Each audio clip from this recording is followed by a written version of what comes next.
Gwan, are you there? What's good? And you know who this is, baby.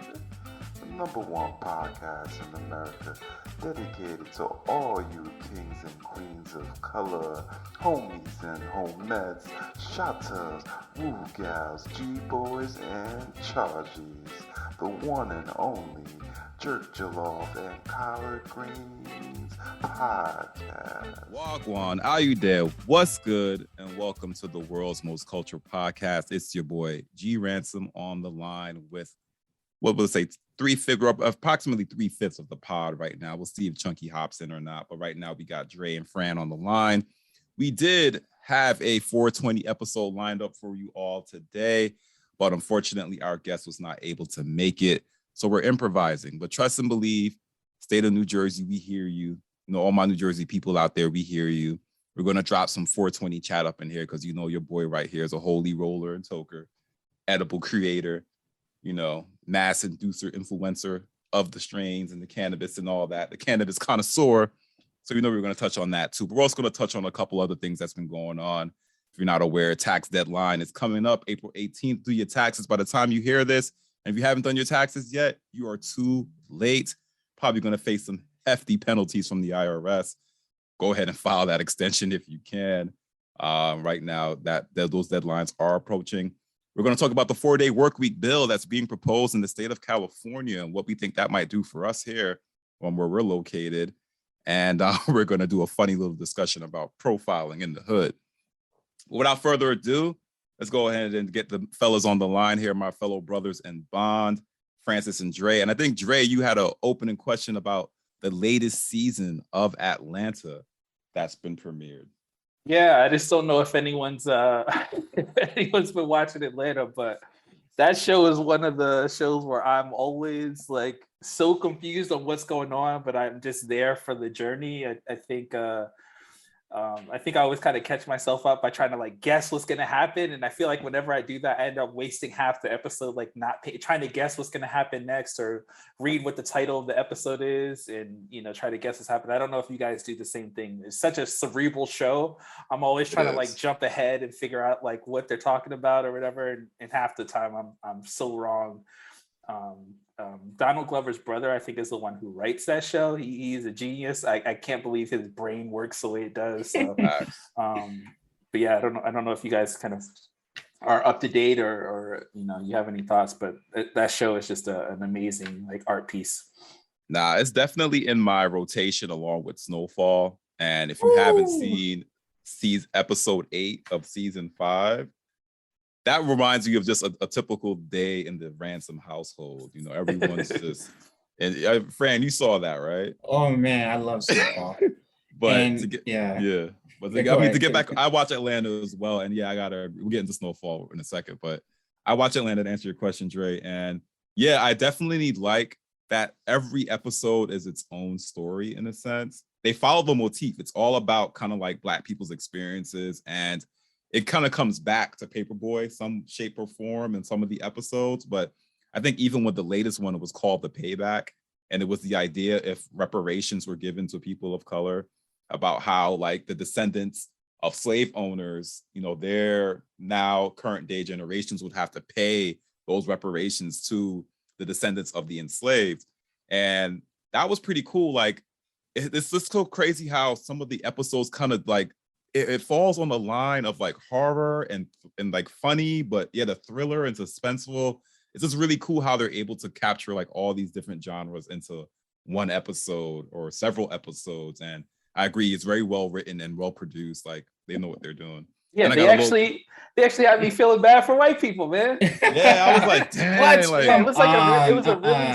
it was a really smart way to kind of approach reparations. So not like, you know, the way I think we've all been like told how reparations is going to happen, that, you know, one day, sorry Francis, not you, but for us, the American Blacks, supposedly just one day we're just going to wake up with like either a check in our mailbox or like it's going to be a direct deposit. So this is like a very interesting kind of take on, you know, not just getting a bunch of money like that Dave Chappelle skit. Like literally you could look up on a website, you know, see your ancestry and then like literally just look up someone and sue them for whatever, any arbitrary number. So yeah, that was the one thing that they did a really good job of. I actually felt bad for most of the white people on that on that show. Their lives were just completely ruined for nothing they had. Yeah, it's nothing they had. They didn't have anything to do with it, right? Like literally, it's like your grandfather's grandfather was, owned my grandfather, my grandfather's grandfather, and now I'm here for my payback, right? So yeah, they did a really good job of. I felt a little bad for some of the white people affected in that situation. I was not. Especially I was not heartless about it. I don't know. Yeah. Like everyone, all these people's lives are completely ruined. Francis, I feel like he's smiling too much. You didn't feel any empathy for those people? No. Well, one, I just watched. Actually, it's funny because I just watched it like 2 days ago. My wife and I was like, "Yo, we haven't watched one episode yet," so we pretty much binge watched it. And I think I'm up to date. I'm not sure, to be honest, but that was the last episode that I saw. So I think that's the last one. But that's the most okay. Yeah. So, and to be honest, I was kind of like in and out because I was in my phone a little bit.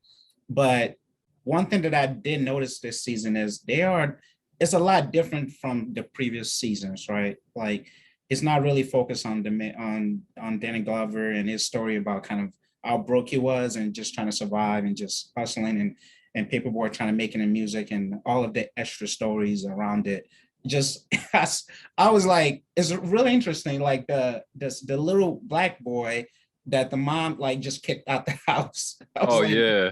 That was so wild. I was like, because you always hear that, right? Like, if you leave here, you think these people are going to take care of you? And it was just like they're playing on these things that you can relate to it because these also things you probably heard from our parents, bro. And it's like, but you that was based off of a real story, though, right?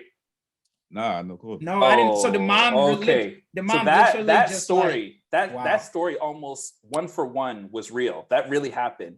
For the exception of the kids jumping out at the back, that's not what happened. And really, those two moms killed those children, like drove off the bridge. And so that is actually based on a real story, like 100%. All that stuff that happened, minus the ending, is real, right? So that was like literally ripped out of the headlines, but they, made the ending a lot better than what really happened.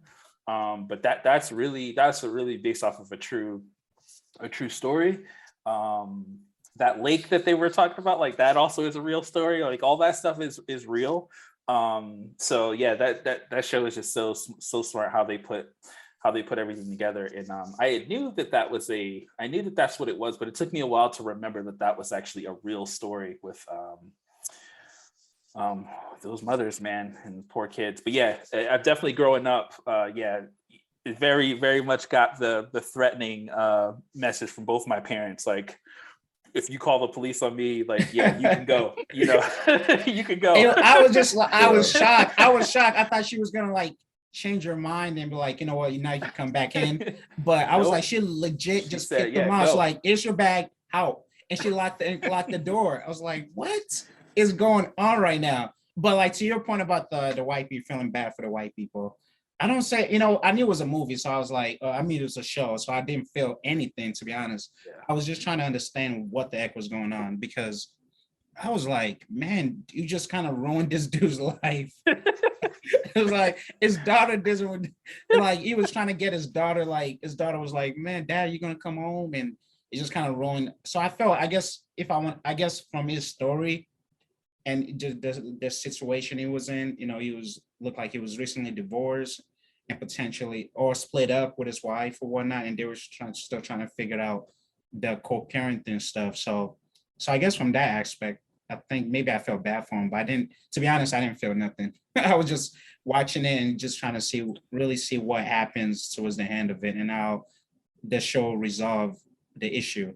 So the ending was interesting. So we're not gonna spoil it for y'all, but if you haven't watched it, you should definitely take a look at the new. Spoiler alert. Yeah. Spoiler alert. Still watch it. Then the Black Pete bit was interesting too, because that's actually something that does go down. I knew about that. That actually something that does happen in Amsterdam. And with I guess face. Yeah. I was in a work trip falling down the chimney. Yeah. That is. I went on a work trip and we were in Czech Republic, and they have a similar like thing. And I saw that and I was like, what I was like, what is going on? And they were like, no, it's, they were explaining that thing. And I was just like, I think if it were in America, I would feel, different about it, but I'm just like, whatever, that's their culture, right? I can't be looking at this in like American eyes. It looks crazy, but it definitely was like really jarring seeing that in real life. But that's supposedly that's what they say it is. But I just find it very interesting.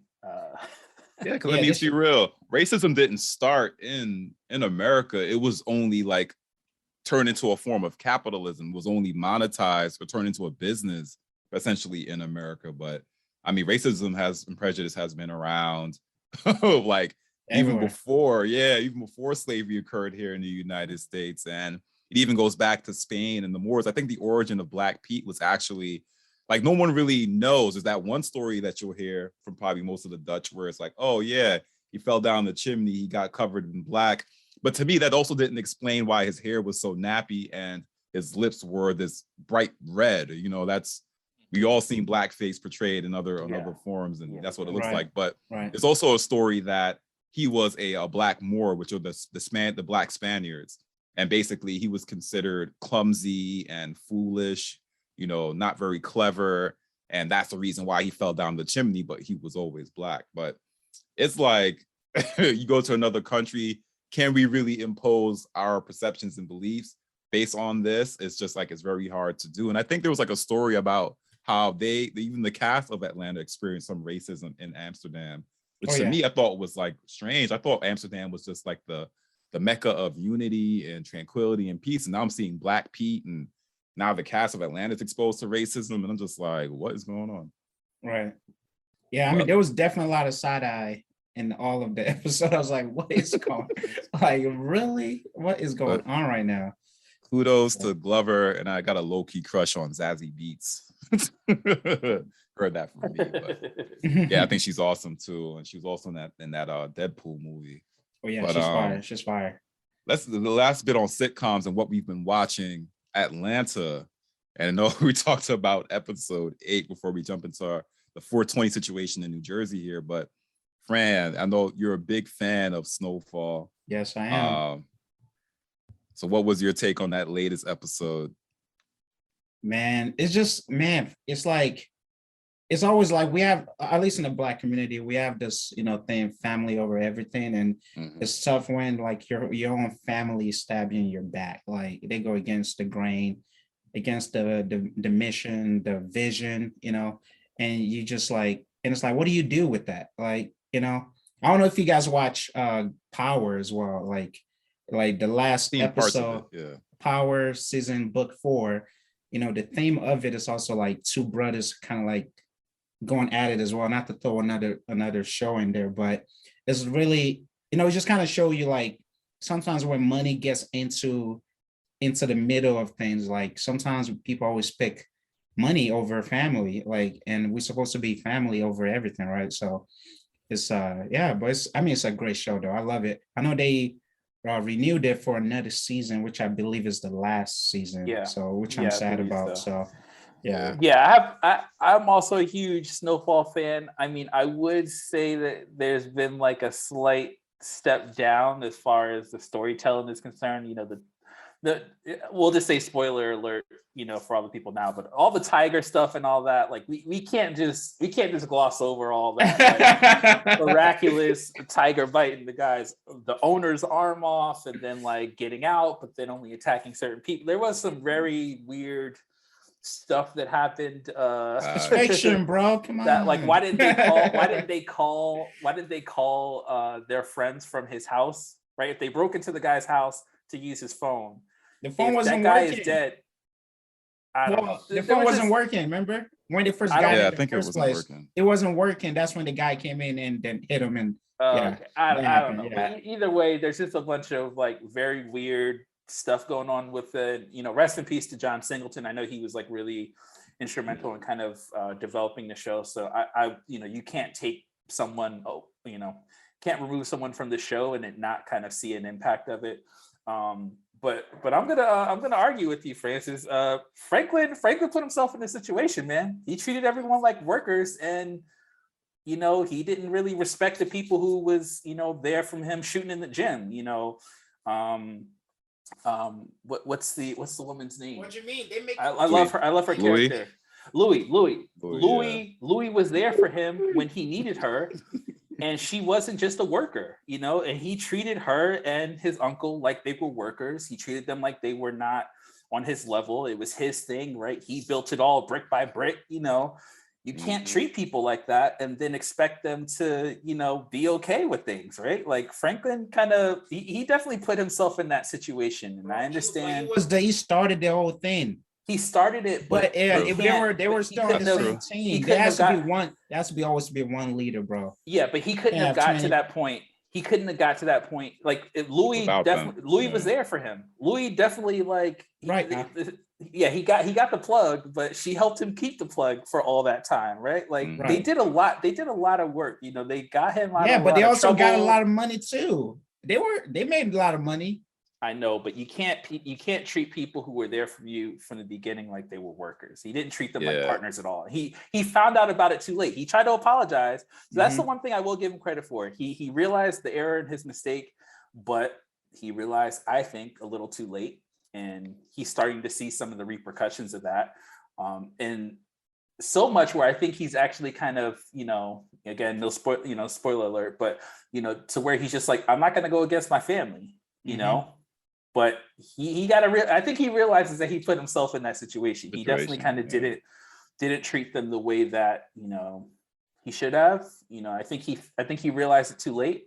I agree, Francis, that there got to be, you know, there has to be a boss or whatever. But you know, this isn't a Fortune 500 company. You know, this is all legal, and you know. I mean, I get it, but I mean, to be honest, it took the biggest risk out of all of them, though. He stuck his neck out. But I understand. I don't feel like he mistreated them. I mean, he was. I think he treated them like workers. I think he even admitted it. Like when he was on that acid trip, he was like, "Yo, I realized, you know, I really didn't give them an opportunity to really like." He realized his method of working it was just to control their every move. He wasn't really trying to give them onus of anything. It was just, yo, I just want to be able to know what you're doing and what you're doing at every moment. And he realized, like, you know, that was the error in his ways. Like, to Dre's point, he never really gave them a chance to expand on their own or grow. It was kind of just like, and I get it, like when something is your idea, you want it to be kind of nurtured into the same level as, you know, you're bringing forth. You want your peoples to put forth the same effort that you're putting in, or even double that. But when you don't really give people a chance to kind of grow and expand or learn, it's kind of like, yeah, you just got your foot on their necks the entire time. And he did things kind of like a deceiving way. But I think my biggest gripe with this season is how they're trying to, I think while a lot of sitcoms are struggling with this as well, is how to incorporate current themes or current issues into shows about the past. And they're trying to insert this element of wokeness into Snowfall. I noticed this season.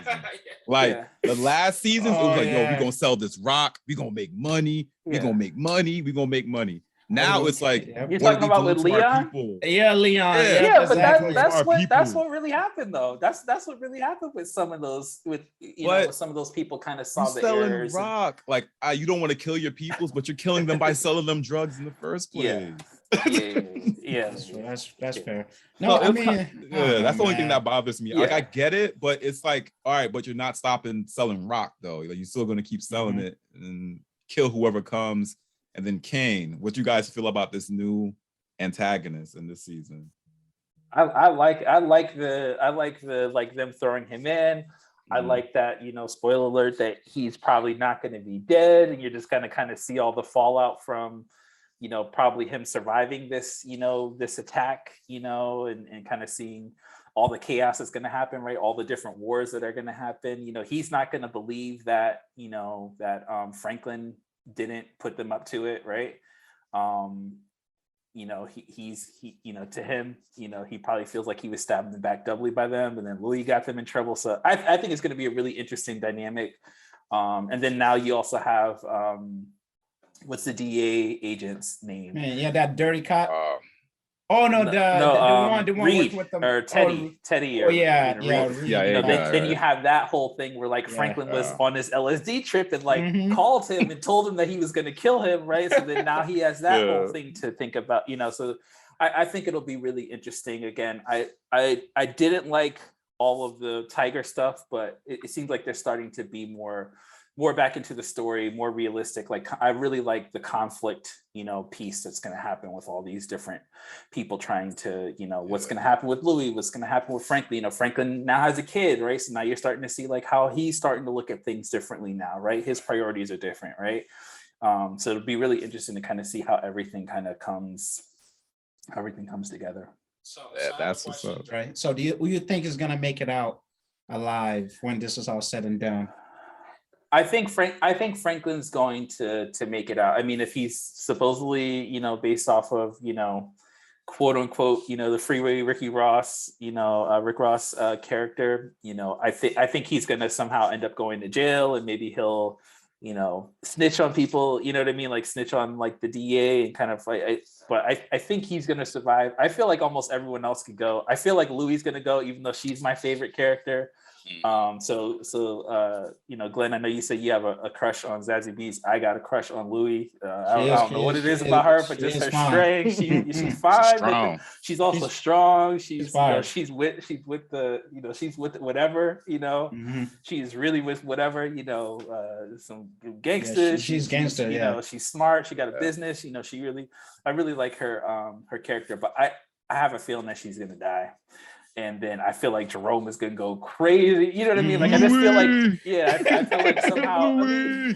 But I guess maybe that would be weird because she already got shot, right? So I don't know if that's. But I don't know. For some reason, I feel like she's gonna die. She's getting messy, man. That's why I was. Messy. That's why I didn't like the way she's going about everything. I don't know what's gonna happen with Franklin's mother. Like I don't know if she's gonna be like, what that whole thing where she's trying to like. Get Reed in trouble and, so like, is something going to happen to her? Like, I think a lot of people are going to die, but for some reason, I feel like Franklin is going to be the only one who's going to survive. Reed will probably be fine. Right. I guess, I don't know. I think he's going to get one. He's going to take a bullet. He's already got shot. He's already kind of like on the last, but I guess. Well, they all been shot. All of them. Yeah, I guess they all have. Yeah. They all been shot. no, people that they know too. Jerome been shot yet? He's been shot at. Maybe I don't remember if he actually. Yeah, I feel like Jerome is kicking ass this season. He's on one this season. Just side note, have you ever seen him like talk normal? Like have you ever seen Min Joseph, his real voice? Yes, I was about to comment on that next. Yeah, it's so squeaky. It's squeaky. He is. It's always really interesting to kind of hear. Well, all the actors, right? The guy who plays Franklin, I can't remember his name. Something Idris. He's from the UK. Damien Idris. Damon Idris. Demons or something like that. Yeah. Because I remember there was that. There's that video clip of. Oh my God, what's his name? Denzel. Then it was an interviewer. It was asking Denzel if he knew who Damien was. Or Damson. Damson. Yes. Damson. Yep. Damson. That's right. And thank you. And Denzel was like, no, I don't know who that is. Oh my God. Well, that was today. Yeah, there was a clip when I remember like, oh yeah, it was so funny though. And I think he probably felt some type of way. I'm sure he probably felt some type of way about it because Denzel is one of his role model that he look up to. And when Denzel probably doesn't know who you are, I'm sure you probably feel some type of way. Like, man, I have won the biggest show on TV and you don't know who I am?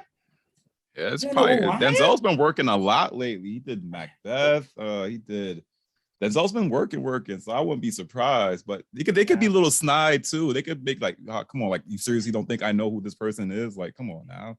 But some of them actors can be like that too. But since we're on the topic, and that's what we've been watching, y'all. So definitely, if you haven't been tuning in, Atlanta, Snowfall, some of our recommendations because they're legit good shows. And definitely tune in and support these great talents out here. But since this is a 420 discussion, originally it was slated to be a 420 discussion, but we're just going to touch on some of the biggest developments happening. We'll first and foremost have a happy 420 and a responsible one as well. If you're in a adult use allowing state, You know, if you don't, then definitely get yourself a medicinal card if medicinal is allowed. Do it the right way. But apart from that, if you're lucky enough to be a New Jersey resident like myself, then you must know by now that as of 4/21, we are allowed to shop for adult use at 13 dispensaries within the state of New Jersey.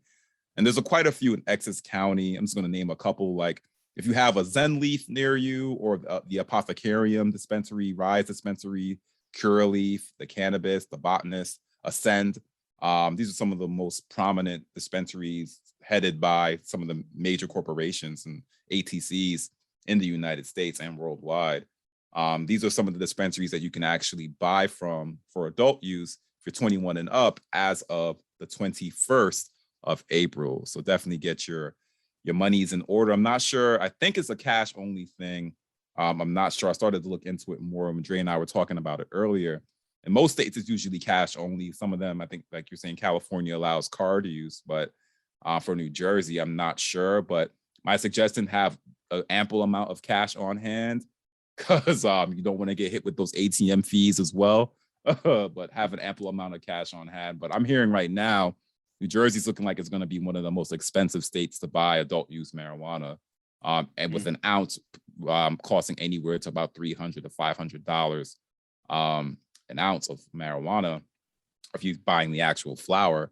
But I mean, apart from that, the benefits of a medicinal card may come in handy there, because they tend to get their product a little bit cheaper and it's much stronger than the adult use. So hopefully we'll be able to do another episode with our original guest to talk about the licensing practices in New Jersey.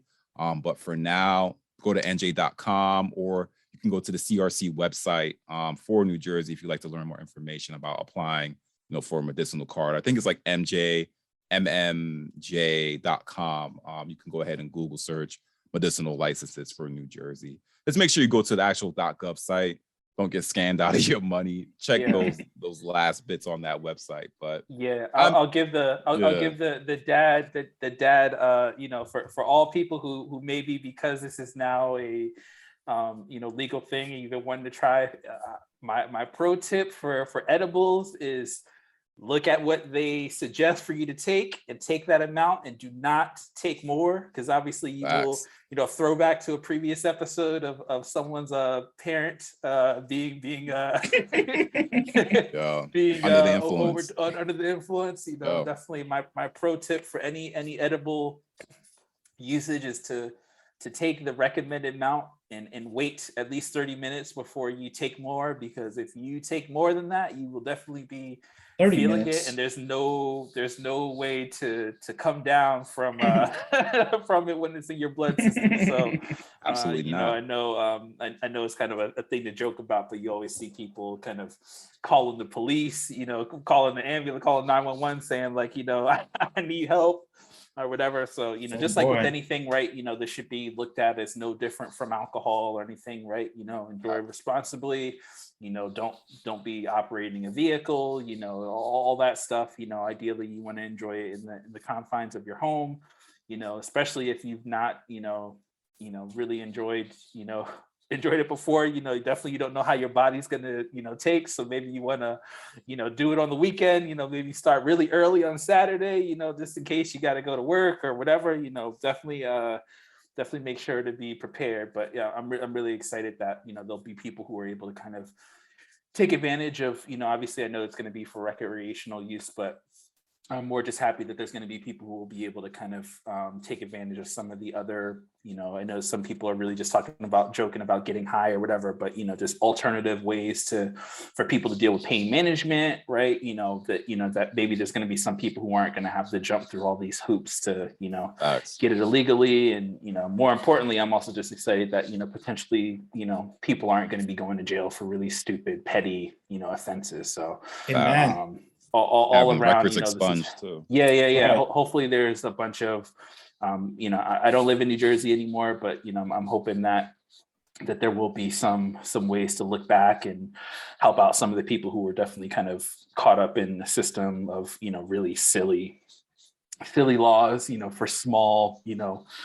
personal use, or for any this is no different than any other kind of drug. If anything, some, I know there's some arguments that some people say this isn't a drug, right? So we won't get into that today, but just for all the people who are in New Jersey and I guess the surrounding areas too, right? I know that there's always kind of that element to it, right? Some people sneak it over the border to to take advantage. But yeah, just enjoy responsibly and Facts. And it's not even that I want to be foreboding at all, but since we're on the theme of warnings and heads up and common sense for sure, like common senseism, like another thing, just because it's legal for adult use, do not think you can go to work and start rolling up in the smoking lobby. You know what I mean? Please do not put yourselves in that position. Boy, oh boy. Employers still have, like, first of all, yeah, like to Dre's point, in the confines of your own home, definitely not within several feet or certain distances within school zones, you will get fined. The same thing at your job. Don't bring edibles to work. Don't bring weed to work and try to pass it off as a cigarette. What? I can't smoke it like cigarette? No, you cannot. I thought it was legal. Don't bring brownies with your pack's lunch. Don't. Why not? Treat it just like you would alcohol, right? At least most people wouldn't drink alcohol at work. You shouldn't be, enjoying. Some company provide alcohol at work. I'm sure there'll be some companies who offer CBD beverages.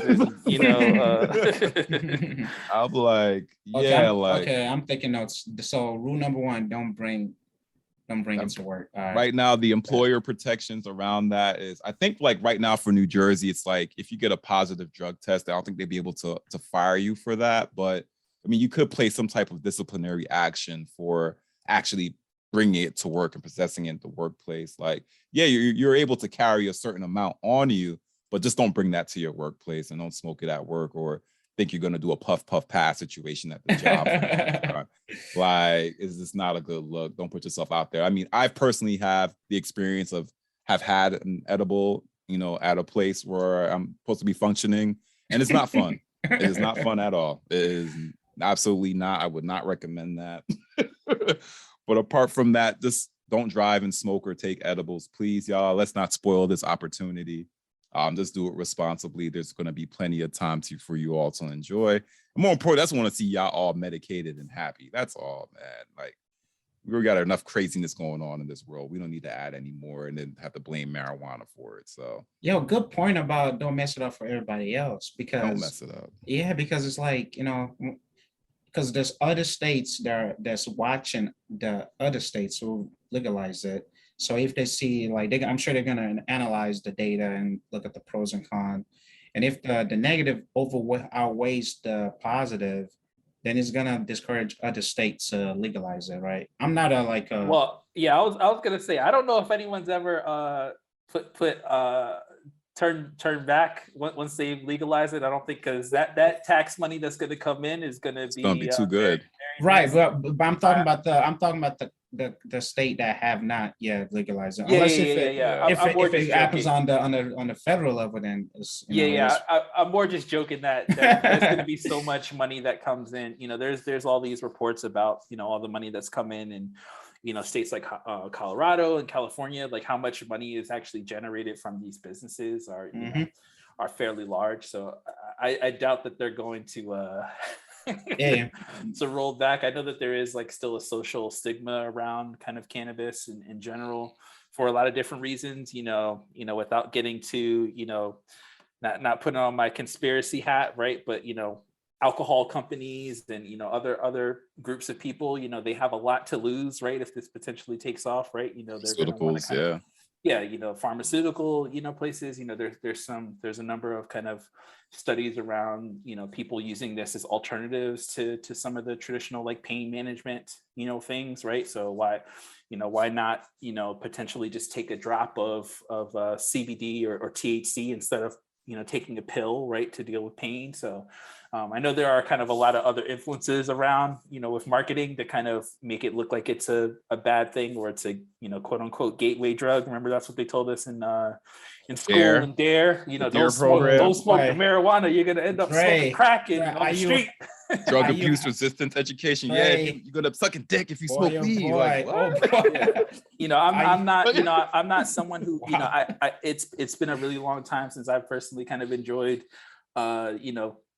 cannabis in whatever form. It's just not something that's necessarily made it into my like everyday life or whatever, but I believe that it should be looked at as anything else, right?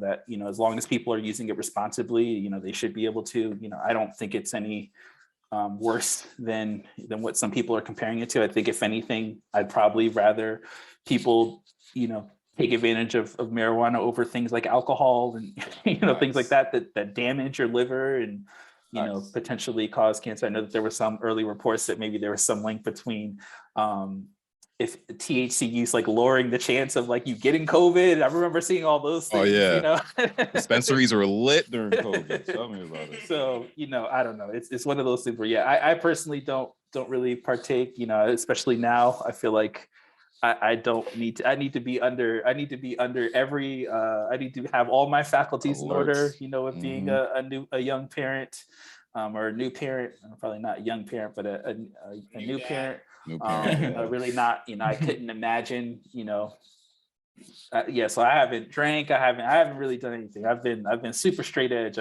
Maybe Red Bull, if you consider that a drug. I think that's the only thing that I've been taking advantage of. But yeah, it's maybe not for everyone.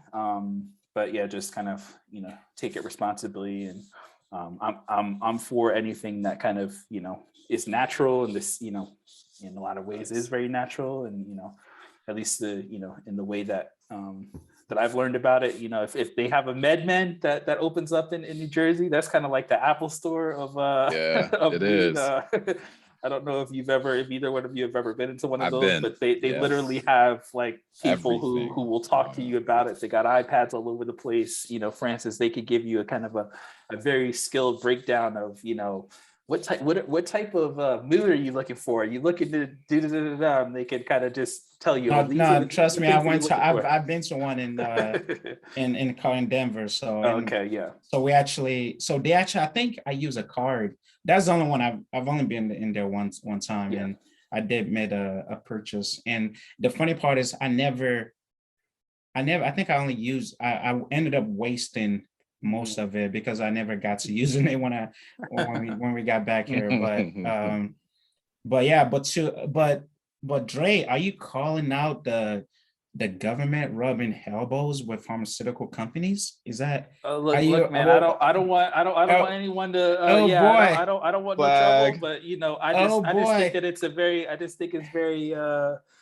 just think it's a coincidence that there's potential things that people can take for pain management that don't require them to get these highly addictive pills, right? That if anything, the only side effect is that they're going to get sleepy or maybe hungry, right?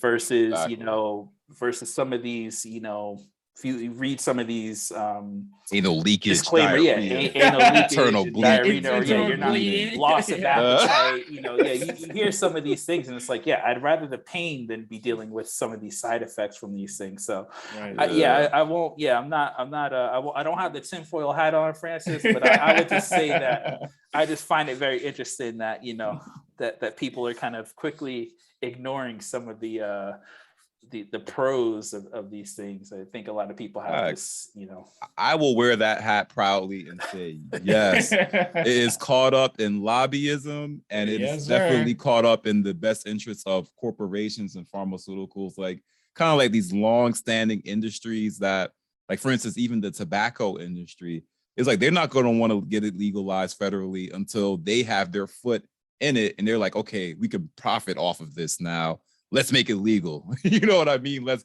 increase our profit margins. And same thing with pharmaceuticals. And that's another reason why I think what the states are doing are great. It's so awesome that we have a government to where the states are actually able to amend the laws that's suited for them to take care of their people. Because we have to rely on everything solely, from the government, everything will be slow rolled. And it's like, in this case, it's important for it to happen federally because that would allow for more research to happen. And that's when we can actually, fund scientists to say, hey, do some more research about this plant. Can we find the cure for this and this and this and that, and how it can be even more beneficial?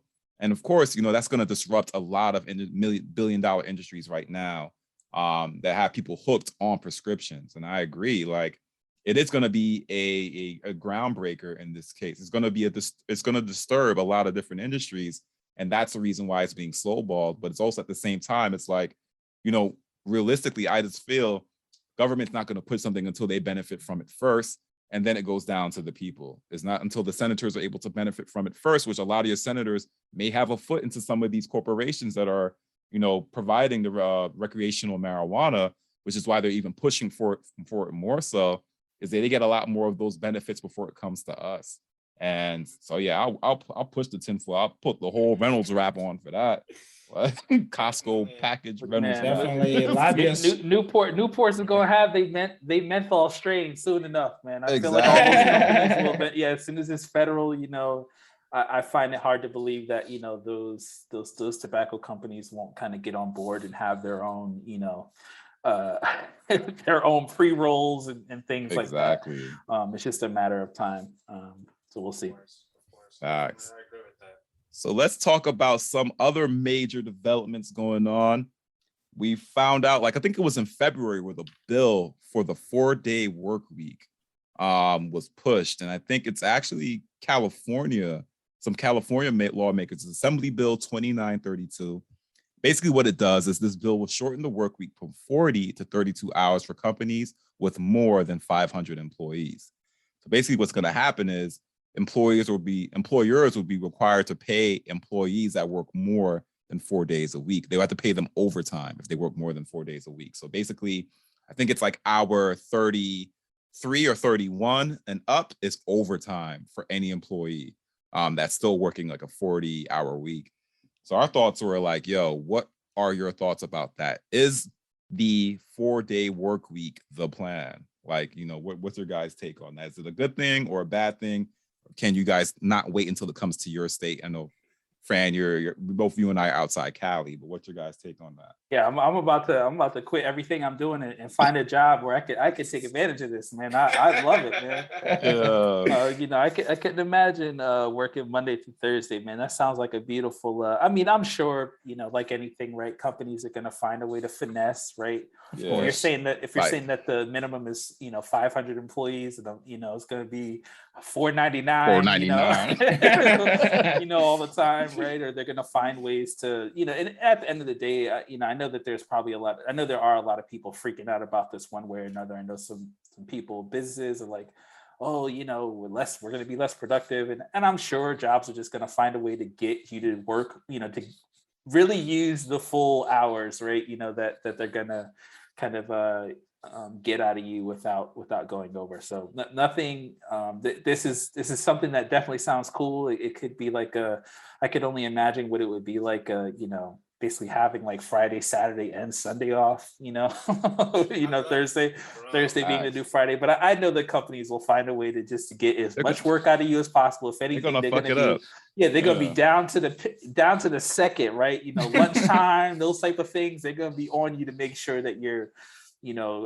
getting things done. And, I've worked a corporate job, and, maybe hopefully no employers are listening, but everybody knows damn well you're not working the full 8-hour day when you're there, right? Every time you go to the bathroom, anytime you're stopping and at the water cooler and talking to people and all that. So I guess this is all back in the age of everyone actually physically being in the office. But from someone who was a finesser as anyone else, right? You always find a way to take a couple extra minutes at lunch, those type of things.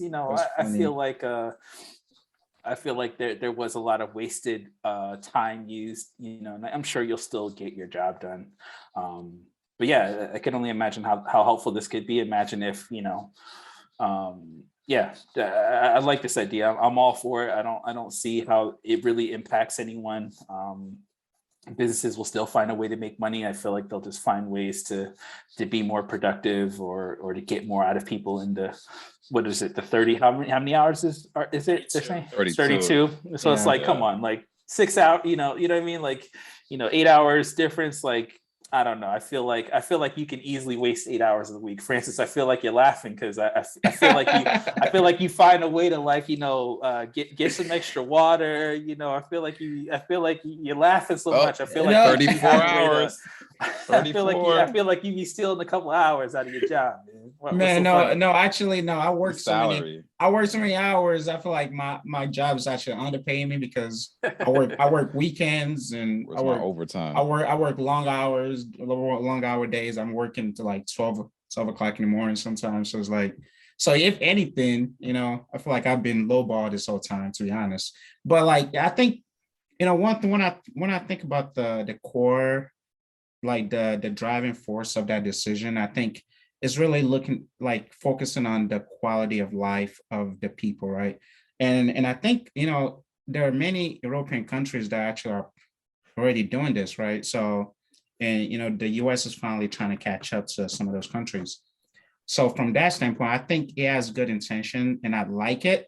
I mean, I think I think the only reason we all work is because we have to pay our bills and we need money. Unless if you actually do a job that you love, and there's only maybe 10% or less than 20% of us in this entire world do what we actually love. I think it's a lower number of people who actually do what they love, but a lot of us do what we have to do to pay bills. So like from looking at it from that angle, of course, I would love to work less hours, but the reality is, I'm salary. So for me, I'm looking at it like, okay, is my employer gonna come to me like, hey, we're gonna do a like a 10% or 5% pay cut? Like, man, I was like, yo, like, I don't know about that. Like, let's take a pause. Like, let's talk about this. It's gonna be interesting though, because I think, like, to your point, Glenn, I think companies gonna find a really interesting way to really, find the loopholes and find ways around it. And because I'm trying to think right now, because if I'm already working more than 40 hours now, and if you lower it to 32 hours, then I'm getting lowball being a salary employee. I want to potentially transition to an hourly employee so I can rip the benefit of all the long hours that I do. And since I guess one thing that I do that makes me nervous, and like for me, my boss doesn't micromanage what I do from day to day. I work on multiple projects. We have, weekly check-in and just kind of do a status call and see where we at. And it's on me to get my work done. So that's why, like, sometimes if I know, projects towards the end of it, like the last 2-3 months are crazy, that's when you actually work the longest hours. So would that like lead to like my manager more like involved with my day-to-day because I don't work my normal hours now, and there's more scrutiny from like there's a lot more pressure from the up to down, right? So when his manager is pressuring him, he's going to pressure us to get work done faster and more efficient. Then there's going to be a lot of budget cut from companies, so there's going to be a trickle down effect, which will negatively impact a lot of like the bigger company, right? I think the smaller companies or the hourly companies probably gonna just maybe have to hire maybe another couple more people to help balance those extra shifts. So I think it could work better. But I was talking to two small business owners today about that. I actually brought it up at the dinner table today, and they laughed at it. They laughed at it. It's like, what? 40 hours? Like, you barely have enough hours to get things done with 40 hours. So they like actually have a negative view on it, actually, because they work, blue collar jobs, and they send people out to, like one of the person, he owns a like an irrigation company. So they have people like come to your house and like put your sprinkler system in and stuff like that. So like you can only imagine those people now they have to hire more people, obviously, right? Like I was saying, that's the only way they can, they can come back there. So, but yeah, I want to see what Glenn. I know I just went on a soliloquy there. So that's all good. Yeah, I feel like it can benefit. I do really feel like the benefit will go more towards hourly employees, because I'm a salary employee as well. And if they told me I had to take a pay cut to adjust to a 32-hour work week, I'm going to be like, all right, well, I need to speak to my cell phone provider. I need to speak to the water company. I need to speak to the electricity company. Like, yo, listen, I'm only working 32 hours now. Y'all got to prorate or adjust my bills to match that, because let's be real, we consume 7 days a week, and I need to be able to meet my bills. Like, is my car note going to get adjusted to my 32-hour work week? So I feel like this all really, it's going to work best if everyone's on board. And I feel like for certain industries, it may not correlate as well. It's going to require a big adjustment for sure. The same with anything, right? Like if we were to go to all electric, it's going to require big adjustments. If we switch from fossil fuels to other sustainable sources of energy, big adjustments all around that everyone has to be on board about. But just judging by the history of work week declines, like at one point, people were working like 80 to 100 hours a week. I think this was like post-industrial revolution. And then somewhere like in the 1920s, I think it was like Henry Ford that came up with the idea of the 40-hour work week. And this was after it was already amended from being a 44-hour work week. So it's just like in the history of things, like per century, there have been declines in the work week to adjust for more, I guess, work-life balance and for the protection of the workforce, because that's pivotal, that's important, that's imperative for our economy, especially now when we're dealing with already a lot of labor shortages, and it's very difficult for business owners to find people to do the work, and even trying to meet these increased minimum wage standards. I feel like what businesses are essentially going to do, part one will probably hire more people, especially those who work the weekends and things like that. And then the other option may be to automate a lot of these jobs to where you can have it to where you don't need a physical body there.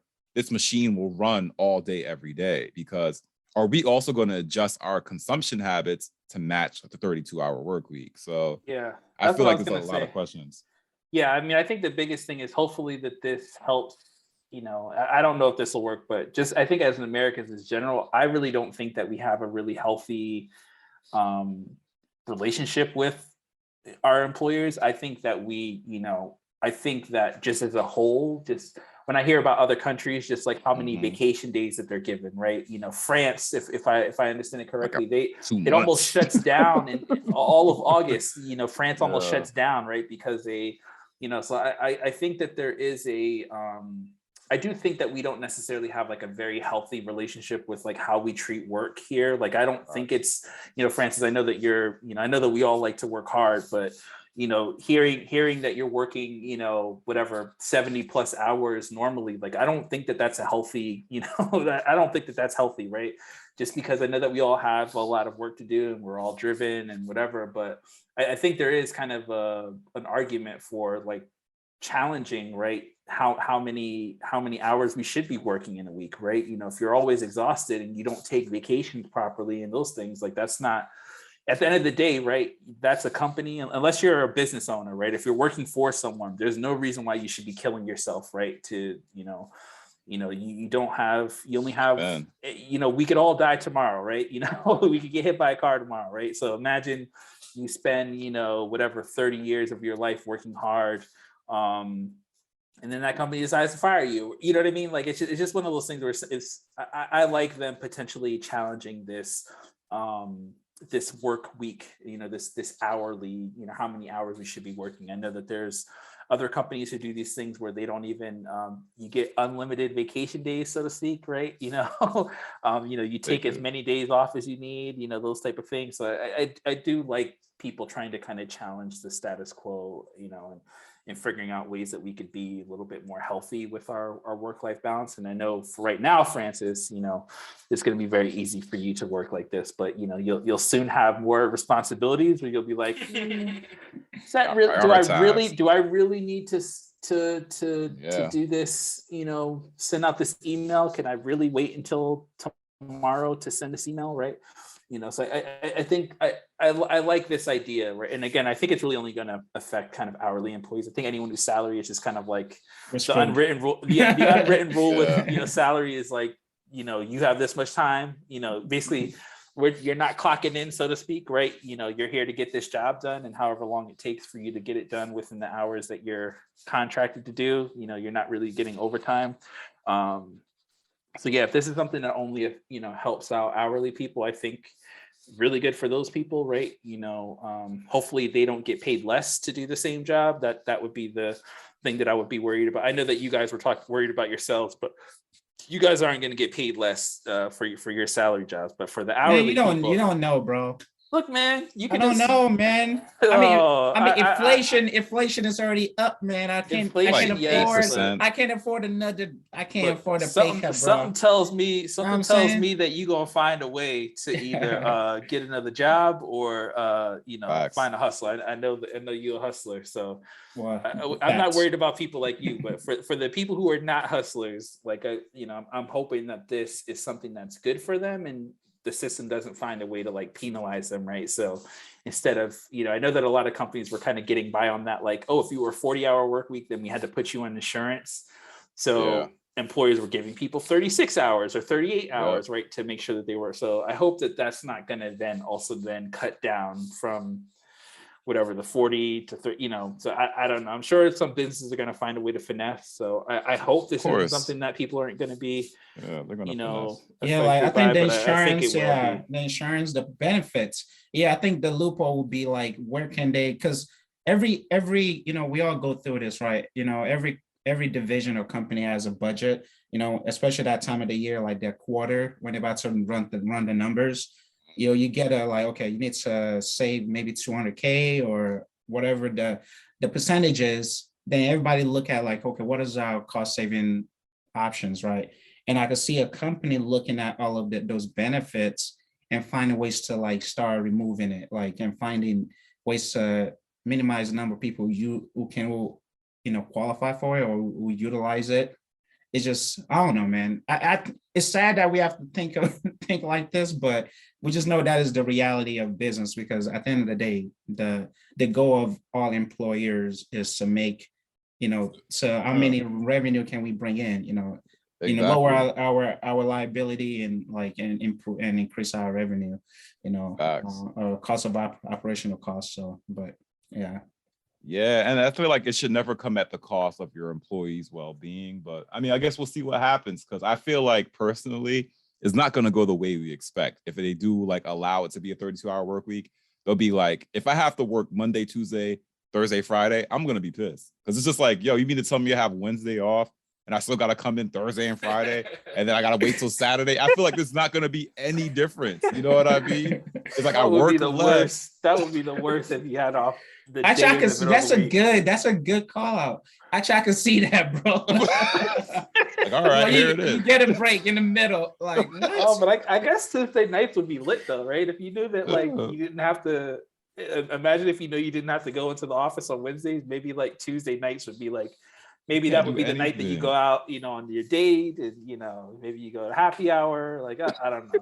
That's interesting. I just assume I'm here just assuming that it was Friday. I like the way your brain thinks. Like, oh, let me throw it in the middle of the week and really screw these people over. I want a 4-day work week. I got you. or like every company, maybe that's going to be like your decision making on which company you decide to work with, right? Like maybe some companies will do Wednesdays and other companies will do Fridays. So like we have Friday off, or maybe or maybe it's flex, right? And maybe that's part of your like negotiation things. Like, look, I want this job, but I got to get that Friday off. Do not give me that Wednesday off. Oh boy, for real. I see it already. Or if they present like, I know Kickstarter is one company that currently does a 32-hour work week, and I think for them it's been going really well. I mean, these online platforms like Kickstarter doesn't need like a brick and mortar for the most part. So I mean, they could work remotely. They could probably have flex hours. They probably have the unlimited vacation because it's all remote. It's all online. But for like the manufacturing companies, fast food, things like that, I'm really curious how that's going to turn out. I'm all for it, though. At the end of the day, I'm all for it. Even if they say, hey, Glenn, you can no longer work from home. You have to come into the office these 4 days. I'm gonna bite my tongue on it, but at the end of the day, it's gonna be like, you know what? Just that time alone can also help you secure another means of income. I think that's a point like Dre mentioned as well. Like we're in a day and age with these inflation rates at like 8 point something percent, rent rates going up to like 15%. It's almost like you definitely need another form of income, it seems like. So in return, because of the way the economy is going, we may get a 32-hour work week, but if you're working another job, it's really like, you're probably working a 64-hour work week at the end of the day. So, I guess definitely find out what it is that you love to do. That's the most important thing, I think, as well. And if you can make money doing it, perfect. But, definitely multiple streams, whether that's like a passive income that you're doing and not something where you actually have to put some sweat equity in, then all the better. But I think nowadays Americans have to get a little bit smarter about their jobs. Yeah, that reminds me. I don't know if you've heard about this. You said this and it made me think of my friend who's doing this. I won't say his name because I don't want to get him in trouble. But he actually found a way with this whole work from home system. He's working 2 full-time jobs at one time. Good night. Wow. I don't know how he's able to finesse the calls, but he's basically working 2 jobs. Basically the same hours, so he's not like he's like working later or whatever, but he's found a way in this like this new work from home era to work 2 full-time jobs. Wow. That sounds so stressful to me. Like when I'm hearing him talk about like, oh, like you have these calls, I'm just thinking of like what happens when you have an impromptu call and you're on another call, right? Like, I don't know, but so there are some people really getting it. So there's some kind of ambitious people getting it. I know since it's kind of the opposite. So he's really he would probably benefit from having two 32-hour jobs. But, wow. I don't know if you heard about that, but there were a lot of people kind of, I know you can't do it for every job, but I know there's some like IT and some of those like customer service things. People are finding a way to kind of hustle two jobs. It seems stressful, but get your money, man. I don't know. Yeah, no, actually, I know I have a friend that does it too. Actually, he does Lyft or Uber during his day job, and he told me, he was like, I just bring my laptop. I'm leaving in my car and I just move my mouse. I was like, why is driving? That sounds so stressful. Like, that is like, and I was like, man, bro, I'm impressed. And actually, I have another friend who like he works his day job and he does like personal training, like during the days. I'm like, bro, like do you work? Both.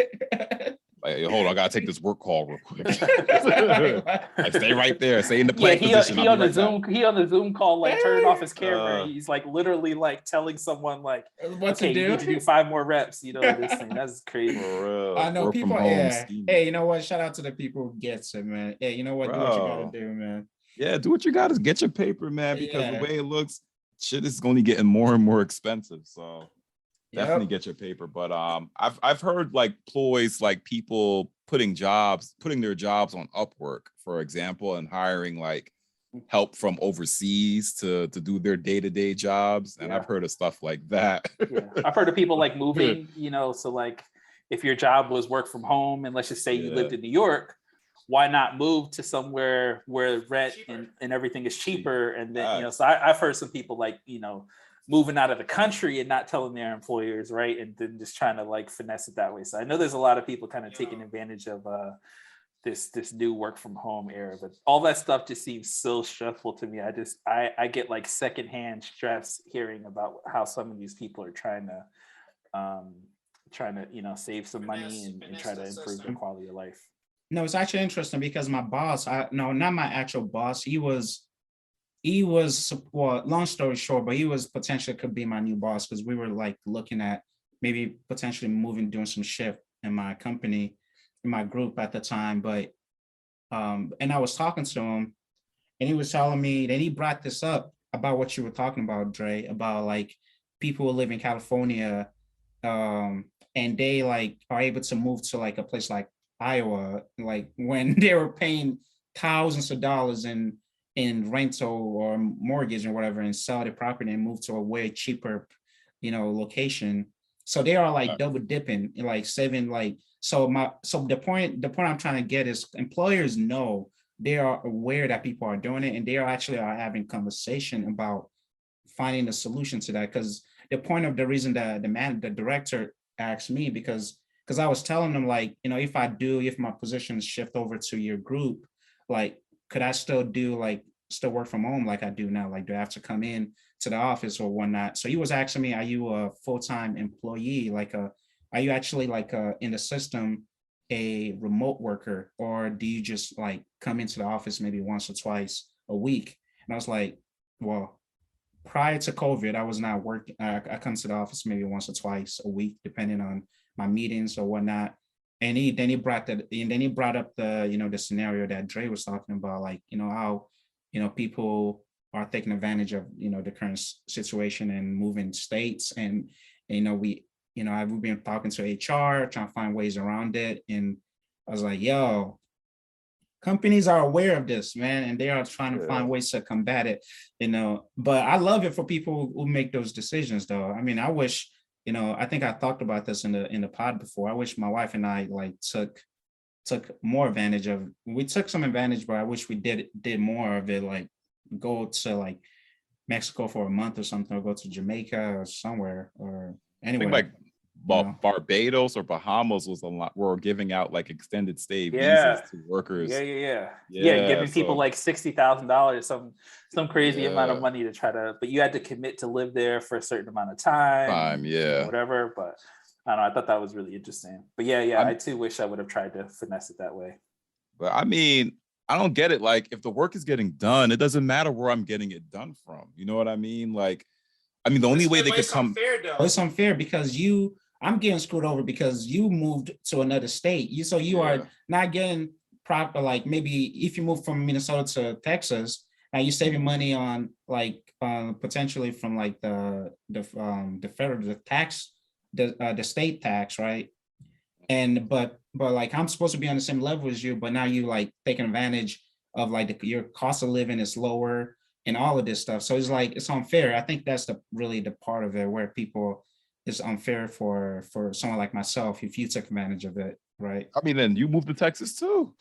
That's it. Simple. But move to Texas, make that move, because real talk, it's like, I think when you move out of state, though, you have to pay like those taxes still, like to the state where you're residing, and you have to file to say, hey, I work out of state. And then I think you get like some type of deduction for that or something like that. But the tax is gonna catch you regardless. Yeah, but I know, like, but if you live in LA, though, you get paid more because you live in LA. Right? Because the cost of living is higher. So, but if you move from LA to a place like Iowa again, where the cost of living is lower, but someone like you, if I have the same position and I live in Iowa, I'm getting lowballed then because it's unfair because I'm getting like 20% less than you getting paid. So that's where like you could get some more the ethical side of it, like is it how like but if you don't but if you're not requiring me to come in, why does it matter where I'm at, right? If as long as I let me know so I can potentially adjust your well, you can't do that. You can't adjust my pay based on you can. That's the point though. When you move out of state and you go from a LA from a high cost living place to a lower cost of living. But if the job is the same, if the job is the same work. No, some company you do take a pay cut, bro. Yeah, that's rubbish. Because, I was in that situation and they did, but they were offering to relocate me to where was it at? It was New York. I was in New York and they were shutting down the New York office and moving people back to, I want to say it was like Kansas City or something like that. And they were like, yeah, like you would be making like $40,000 more than your boss. So we would have to give you a pay cut. So that was a choice, right? But that was because they were physically moving me to work there or whatever. And obviously I was not going to be doing that. But look at Francis. Look at Francis caping for the man. No. I'm not scamming, bro. What you talking about? I'm just about. I'm all about equality, bro. Like all I'm saying is, if I move from where I'm at to move to a place like LA, I want my company to increase my pay because my cost of living is going to go up. Even though I'm not changing my position, my cost of living is more. So I need you to adjust my pay. So if I move into a place from higher to lower, I should have the same. It's only fair that they adjust it to whatever the cost of living is for that number. It could be the same. I don't know, but I'm just saying like there's a rule. Those are prorated numbers, and just it's only fair, I don't know, man, because we get it a lot here because New York and New Jersey are so close together. A lot of times you have people that work in New York, but they reside in New Jersey, and they're taking those New York salaries to the state of New Jersey. So to me, it's like, at the end of the day, I don't think that the accountability falls on the employer to say, hey, we got to like deduct your prorate your wages because you moved to an area where your cost of living is lower. Nah, like I still went and got the education I needed to get the job. I came here, signed a contract for the salary that I was promised and the pay grade I was promised. Why does it matter if I relocated to another state or not? I'm still doing the same work, still working the same hours. Your location is still physically in wherever it is. If it's in California, like I don't think it should fall on the employers to now regulate it to say, hey, okay, maybe you should have been paying me more while I was in Cali if you really want to adjust it to the cost of living if I now had to relocate to another state. Like, I guess the only way they could really combat that is to pay their employees more so they don't leave. You know what I mean? But other than that, is it fair if I can't pay my bills and I'm working here and you still want me to stay? Like you could obviously, everything is debate, so you can negotiate, right? Yeah. If you want to but I just feel like if we both are principal level or manager at any company and we both live in the same state, our pay range and we have the same work experience, we should be in the same vicinity as far as pay goes. Like you shouldn't be like making like 20% more than I do. Like why? Because you moved from another state to like, yeah, I think I don't know.